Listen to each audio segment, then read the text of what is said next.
Amani ya Mungu idumu kwetu. Sasa tunaelekea kwenye uumbwaji wa mtu wa kwanza.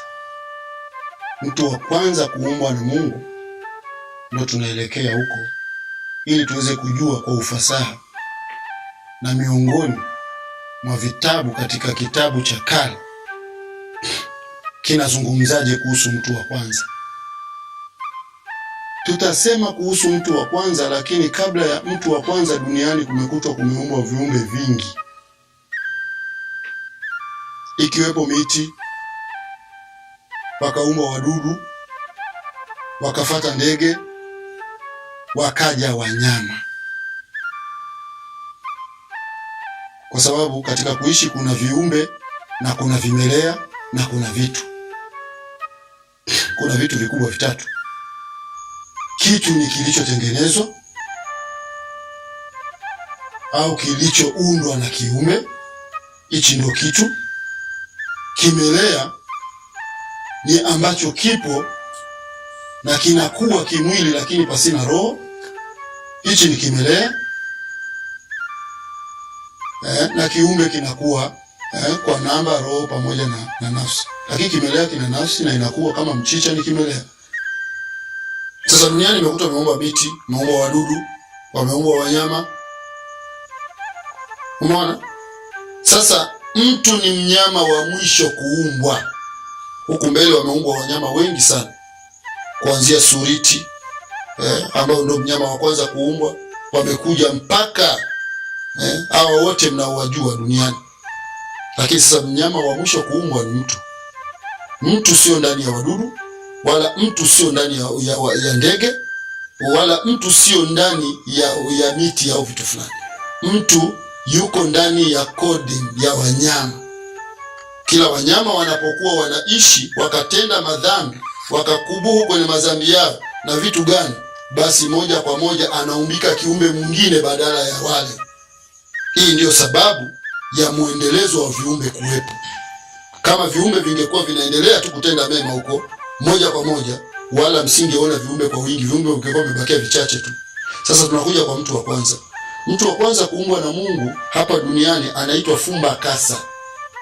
Fumba Kasa ndio mtu wa kwanza kuumbwa na Mungu. Kakusanywa kwa udongo, kwa vumbi la udongo wa mabara 7. Vumbi hilo likakusanywa mahala panaitwa Shankombo-Luzo, ambayo ni nchi ya Urusi kwa sasa hivi. Zamani hakukuwako mtu. Huyo ndio mtu wa kwanza kuumbwa na Mungu. Yako mambo yaliyofanya kukusanyika kwake, kwa maana kama majukumu: Mashka Divome, Magardai, Castambilo, Willidrome, Sembo Is Cavaliter, pamoja na Buiduzi Boskor. Huu ni upepo wa aina 7 ambao ulijukumia kuchukua vumbi kwa kila mahala na kulipeleka Shankombo-Luzo ambayo ni Urusi, na akapata kuumbika mtu wa kwanza ambaye anaitwa Fumba Kasa. Fumba Kasa amekuwa akiwa na majina mengi tu katika kuumbika kwake. Ameitwa Sapkorodams, ameitwa Mundu, ameitwa Midiel, ameitwa Goeshan, ameitwa Ziudraga, Mason Mkwata, Abe. Haya yote ni majina ya mtu wa kwanza. Namna ya kuwa na majina hayo ni sawasawa na mtu ukiishi kwenye maisha ya kawaida, lazima unakuwa na jina zaidi ya moja. Unakuwa na jina zaidi ya moja. Mwanzo utaitwa mtoto. Ukikua unaitwa mvulana au msichana. Ukioa unaitwa mume. Ukizaa unaitwa baba. Hii yote ni AKA, yani ni muongezeko wa majina baada ya kuishi. Kwa hiyo mtu asishangai kusikia Fumbakasa akaitwa Fumbakasa, akaitwa Sapkorodams, akaitwa Mundu, akaitwa Midiel, akaitwa Goishani, akaitwa Zindraga, akaitwa Mason Kwata, akaitwa Abe. Haya ni majina yake yote katika kuishi, kwa sababu alijukumia maisha tofauti, na ndio maana akapata agenda hii. Baada ya mtu huyu kuumbika, alipata maelekezo ya kuishi kutoka kwenye Choi. Choi ni sauti ambayo inafahamisha kila kiumbe cha kwanza kikiumbwa, inakifahamisha maisha yake. Choi ni sauti imeotoka kwenye muujiza wa Mungu unaoitwa Biagan Badaher. Biagan Badaher ndio muujiza wa Mungu uliotengeneza sauti za viumbe kuelewana. Ndio hapa tunapata nafasi ya kujua kwamba Mungu haongei. Baada ya Biagan Badaher kukabidhi misemo kwenye viumbe vinabakia vinaelezeana kwa kutumia akili timamu. Usiingie humu ndani utaungua, usifanye hiki utaumia, usifanye hii. Misemo inatusaidia sisi na si Mungu. Ndio maana mtu wa kwanza akaelekezwa na Choi. Sasa tutasoma kidogo hapa kwenye kitabu. Huyu bwana atasomea kidogo historia yake, alafu tutakwenda kidogo tunatafsiri 1 2 3 ili kujua, na baadaye huko mbele tuje tujue alipitia wapi na wapi ili kupata familia.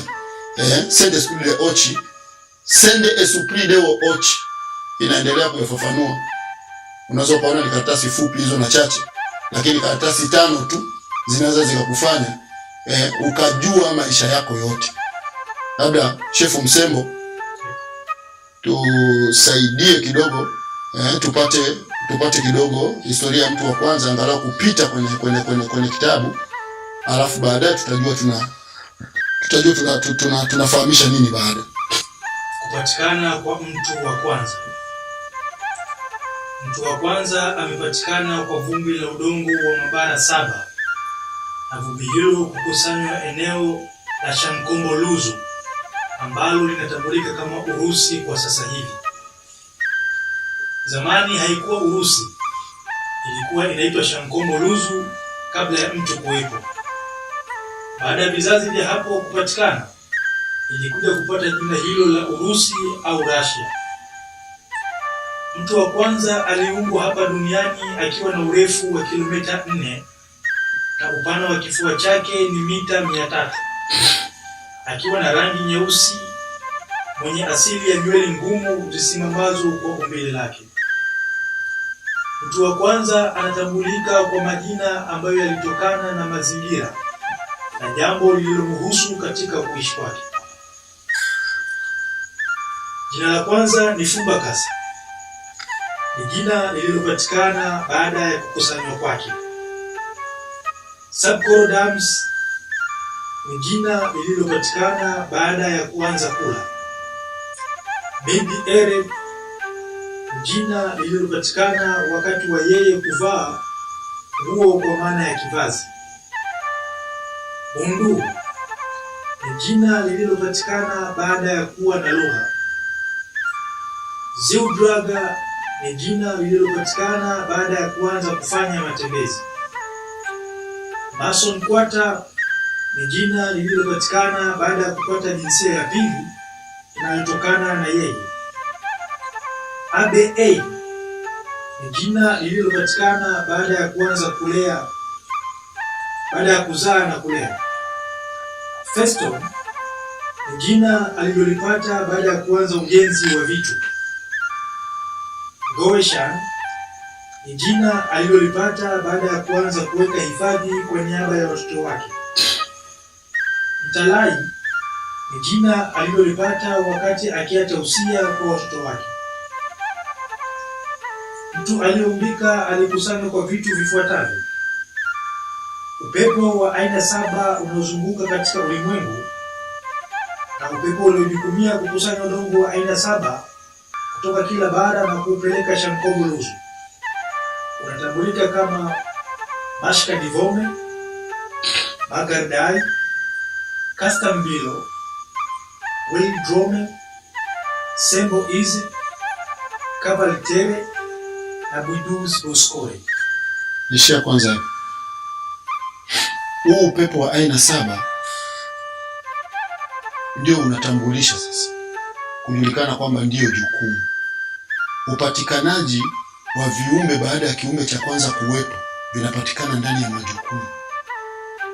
Hata mke na mume ukiona leo wanaingiliana, lile ni jukumu lao.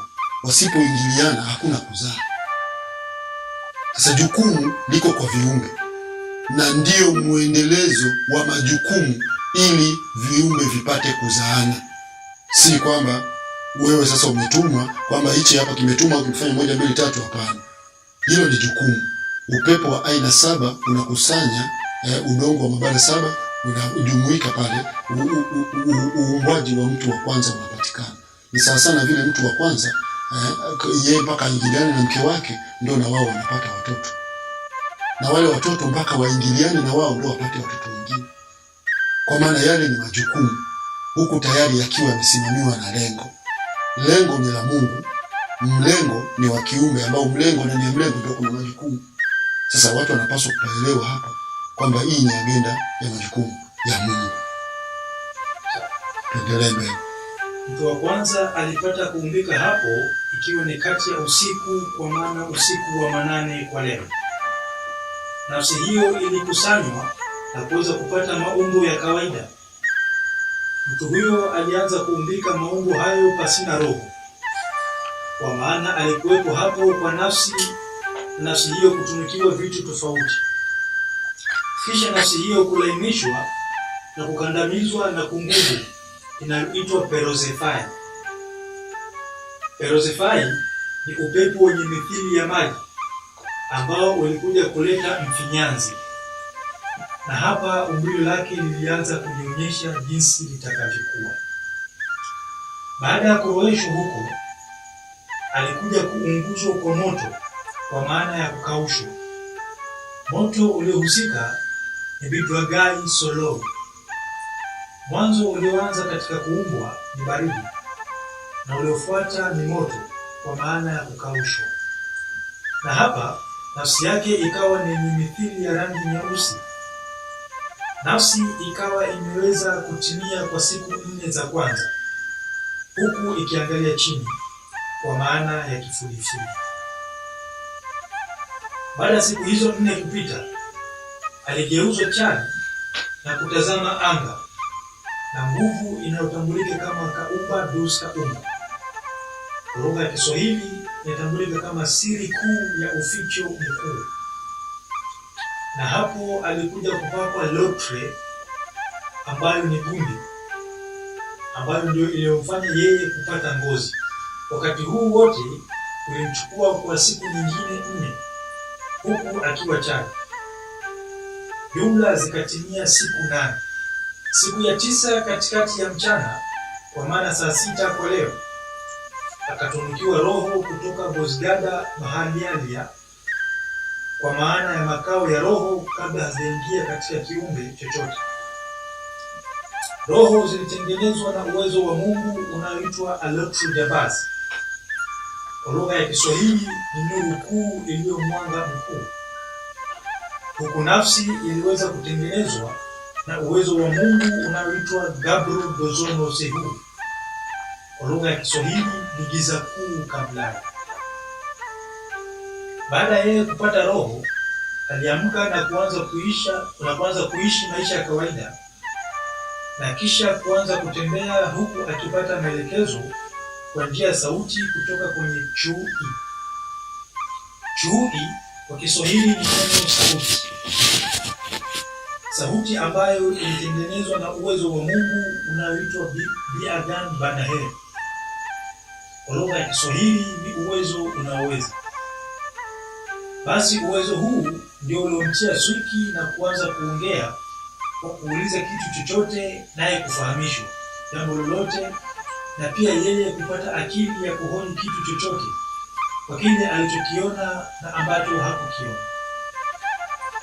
Basi mtu wa kwanza aliweza kutembea dunia yote peke yake kabla ya jinsia ya pili kupatikana, huku akionyeshwa maeneo tofauti na mazingira tofauti. Mtu huyo alizungumza lugha moja ambayo ilitawanyika katika mabara makubwa 7 hapa duniani. Basi mtu huyu ndio ilikuwa mwanzo katika utu. Basi mtu wa kwanza baada ya kutembea sehemu zote duniani kwa lengo la kuitazama dunia. Alipokuwa anarudi kwenye makao yake ya kawaida, alifika katika bara la Australia ambalo lilikuwa linaitwa bara la Fasi. Hapa alikutwa na ugonjwa wa uvimbe wa nyama katika ubavu wake wa kushoto, ambao ulikuwa ni ishara ya yeye kupatikana ujio mpya wa mwanadamu. Alipofika Trikili, ambayo ni Sri Lanka kwa sasa, alianza kusikia maradhi yale yakiendelea na kumsumbua huku asijue ufumbuzi wake.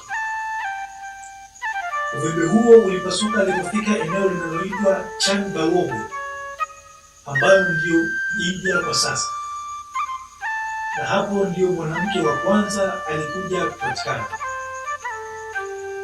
Alipatikana pembezoni mwa mlima Kilimanguni ambao unafahamika kama Everest kwa sasa.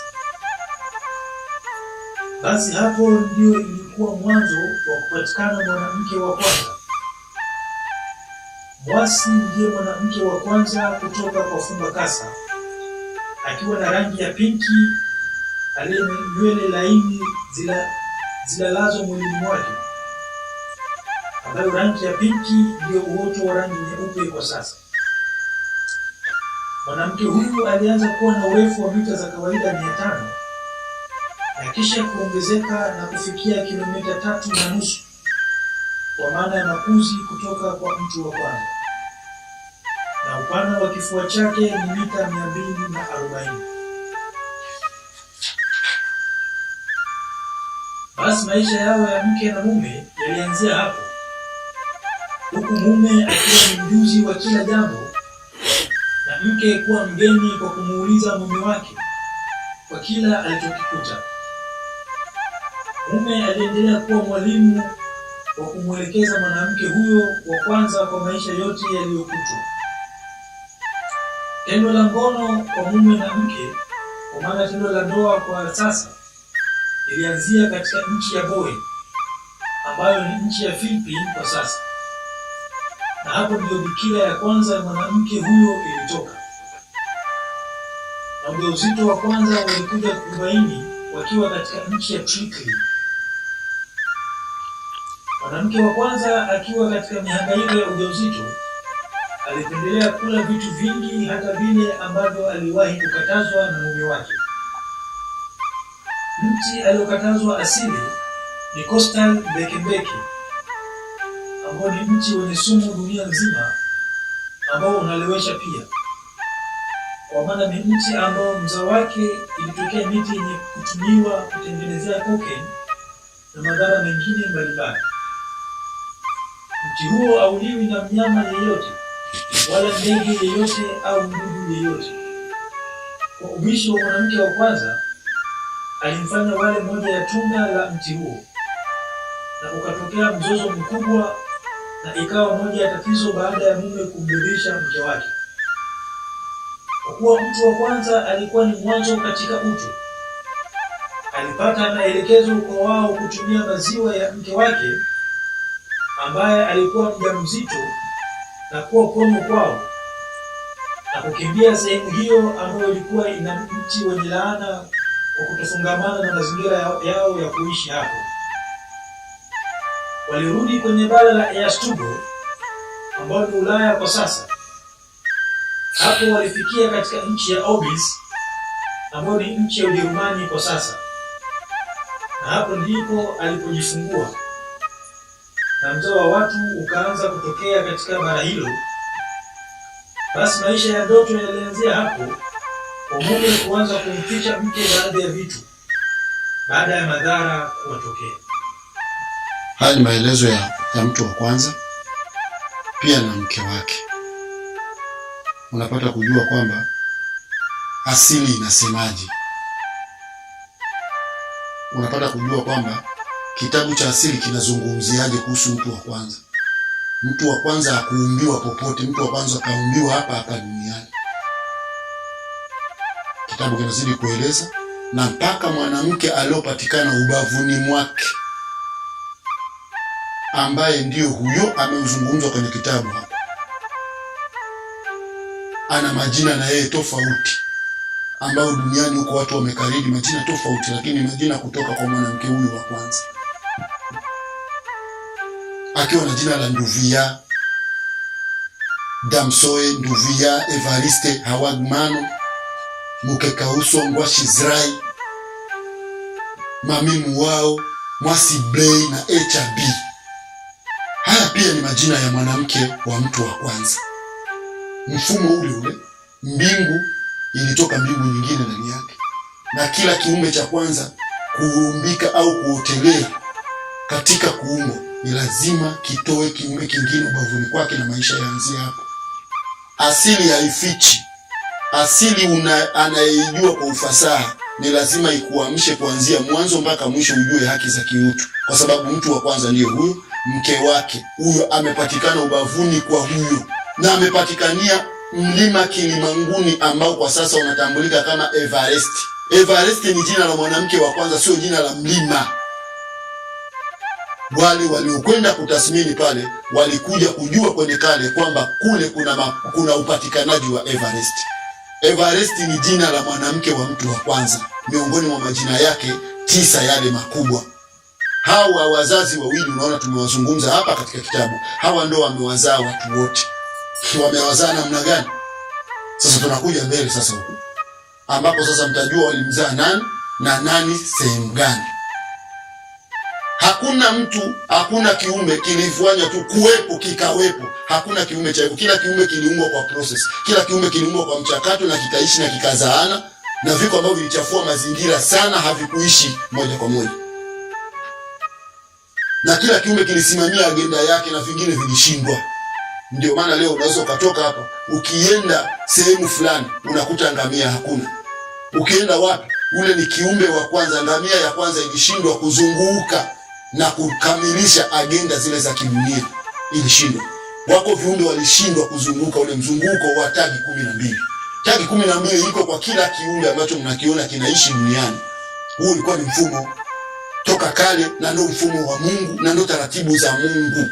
Nje na hivyo hakuna taratibu zingine, nje na hizo hakuna. Sasa watu ni lazima wakae kwanza wafahamu na wasome hiyo kale ili waweze kufahamu umo kuna kitu gani, wao wajielewe na wapate ufasaha mkubwa kupitia maisha yao. Mtu wa kwanza kuumbwa na Mungu alikuwa ni mtu mwenye rangi nyeusi. Watu wa zamani walikuwa na miili mikubwa sana. Leo hapa unapotuona tuko kwenye muhula wa 71 toka mtu wa kwanza amekufa, ni sawasawa na miaka milioni 11,100,904 mpaka sasa hivi. Mtu wa kwanza toka amekufa ni miaka hiyo milioni 11,100,904 toka mtu wa kwanza amekufa. Mtu wa kwanza hapa duniani ameishi miaka milioni 2,09,040. Mtu wa kwanza kaishi maisha marefu na makubwa na miaka mingi, kwa sababu mtu wa kwanza ndio ulikuwa ufunguo wa kuweza kumfundisha yoyote jinsi ya kuishi. Na kaumbikiwa mazingira ya udongo wa Shankombo-Luzu ambayo leo imekuwa ni nchi ya Urusi, na alienda kufia pande za huko maeneo ya Shankombo-Luzu. Na huyu mama unamuona na yeye alikwenda kufia pale kitabu cha kale kinazungumza. Alienda kufia pembezoni mwa mlima Everest kule alikoenda kuonea jua. Lakini baada ya kumaliza mzunguko mzima katika maisha yao ya kidunia, limetambulika kwamba kosa la mtu wa kwanza limeonekana wazi, kumridhisha mke wake. Limeonekana kwenye kitabu. Hii kula tunda, mti wenyewe unaitwa Coastal Mbekembeke. Coastal Mbekembeke ndio miti ambayo inatengenezewa mazingira mengi mabaya na inaunda hata sumu. Hii miti ipo mingi. Bara la Asia ipo, hususan nchi za India, nchi za China. Hii miti ipo na mpaka Sri Lanka pale, ambayo kwa jina la kale inaitwa Trikli. Hii miti ilikuwepo, ambayo si miti ya watu kula wala viumbe vingine kula. Kwa hiyo haya maagizo na hizi agenda zilitunzwa kwa wazee na zimehifadhiwa mpaka leo, na sisi tunajua kwamba Fumbakasa ni mtu wa kwanza kaumbwa na Mungu. Hakuna malaika alitumwa kwamba eti mtu wa kwanza eti anaumbwa na Mungu, hakuna. Hii ilikuwa ni process, ni mchakato ulitokea kwenye agenda hii na akaumbwa, na system ikaendelea. Hadithi zitakuja zitakopa huku, zitakopa zinataka kukopa kwa mtu huyu. Yaani kila mmoja atataka kuchukua hadithi yake akope, lakini huyo ndio mtu wa kwanza kuumbwa na Mungu. watu wa zamani, na huyu mtu wa zamani ameishi miaka mingi mno, na yeye ndio dira ya watu kujifahamu kwa chochote. Kama umejua moto ni huyo, kama umejua maji ni huyo, kama umejua kila kitu ni huyo, na kama umejua Mungu ni huyo. Haukumjua mtu huyo, wewe ni vigumu sana kujua Mungu wako ni nani. Tawakia unajua jina, alafu Mungu unaenda kumfananisha na jiwe. Asante kwa kutusikiliza, na tuko pamoja. Kipindi kijacho tutaendelea kuzungumza nini na wapi tulizaliwa na kitu gani kilitokea. Asanteni sana.